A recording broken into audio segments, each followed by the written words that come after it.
أعوذ بالله من الشيطان الرجيم.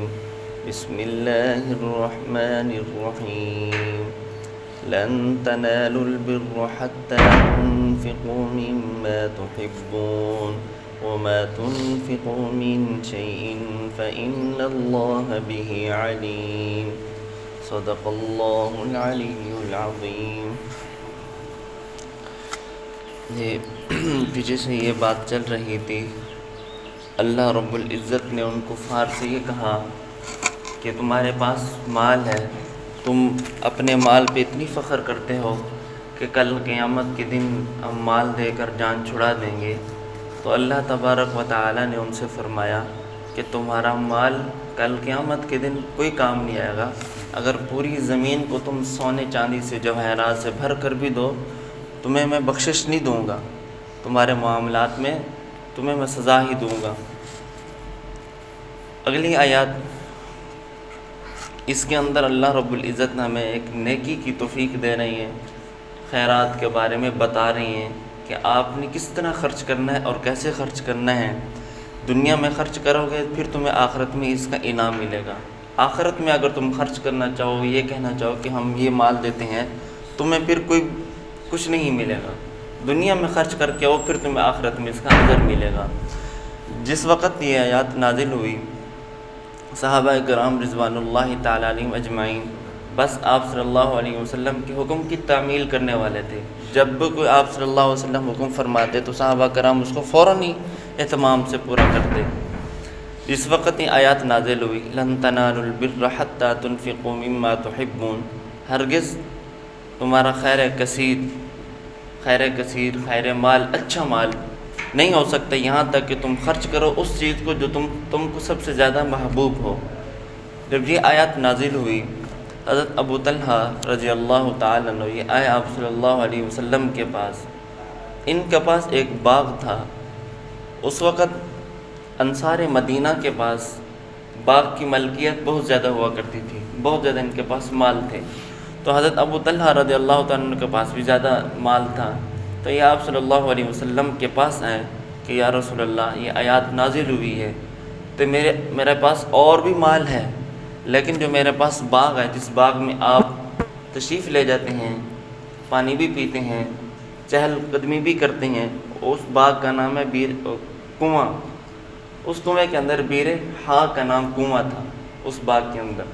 یا رسول اللہ، یہ کنواں میں آپ کو دینا چاہتا ہوں. یہ کنواں مجھے بہت پسند ہے، اس سے میں بہت زیادہ محبت کرتا ہوں، یہ میرے مال میں سے مجھے سب سے زیادہ یہ مرغوب ہے، تو میں یہ آپ کو دیتا ہوں. آپ کا دل چاہے جہاں اس کو خرچ کرنا چاہے تصرف ہے، آپ خرچ کر سکتے ہیں. تو آپ صلی اللہ علیہ وسلم نے فرمایا بخا بخا، واہ واہ، کیا بات ہے، کیا بات ہے.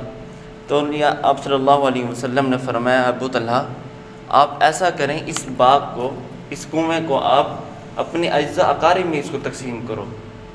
وَآتِ ذِی الْقُرْبَى حَقَّهُ، کہ آپ صلی اللہ علیہ وسلم نے ابو طلحہ سے فرمایا کہ زیادہ حقدار آپ کا قریبی رشتہ داروں پر ہے، آپ ان میں خرچ کریں، ان کو دیں.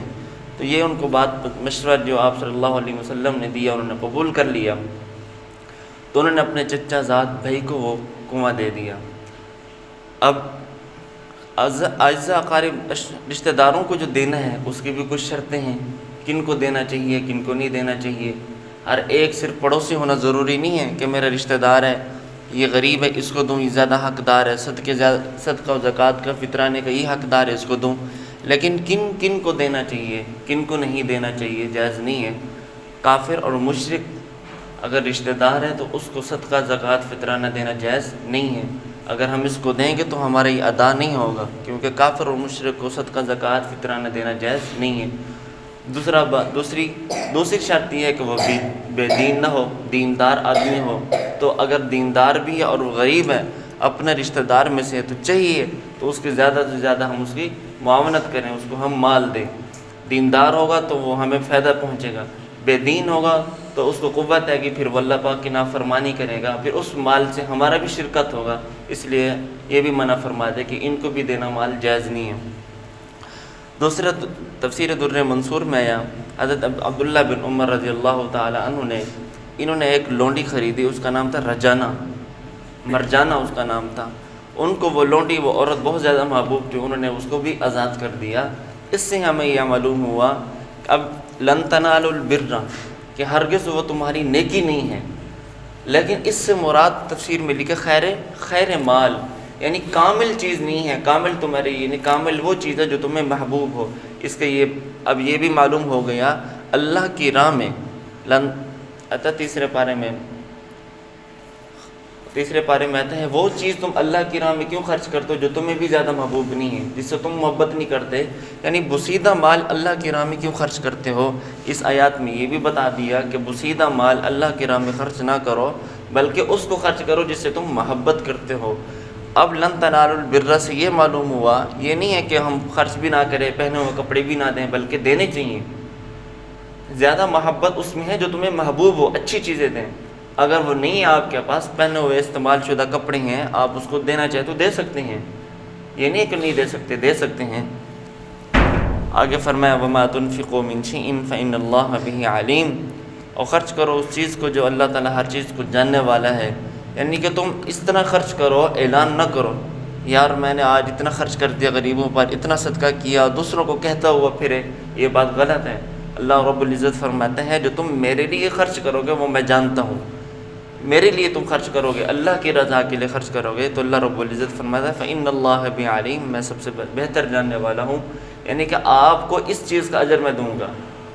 کافروں کی طرح نہیں، کافر تو دنیا میں خرچ نہیں کرتے، وہ آخرت میں یہ کہیں گے ہم سونے سے بھری زمین دیتے ہیں، تو اللہ رب العزت وہاں قبول نہیں فرمائیں گے۔ اگر ہم دنیا کے اندر تھوڑا بھی خرچ کریں گے، ایک کھجور بھی اللہ کی رضا کے لیے جب ہم کسی کو دیں گے تو اس کا ہمیں اجر ملے گا۔ دعا ہے کہ اللہ رب العزت ہمیں آیات مبارکہ پہ عمل کرنے کی توفیق عطا فرمائے، قرآن پاک کی سمجھ، دین کی سمجھ عطا فرمائے۔ وما علینا الا البلاغ المبین۔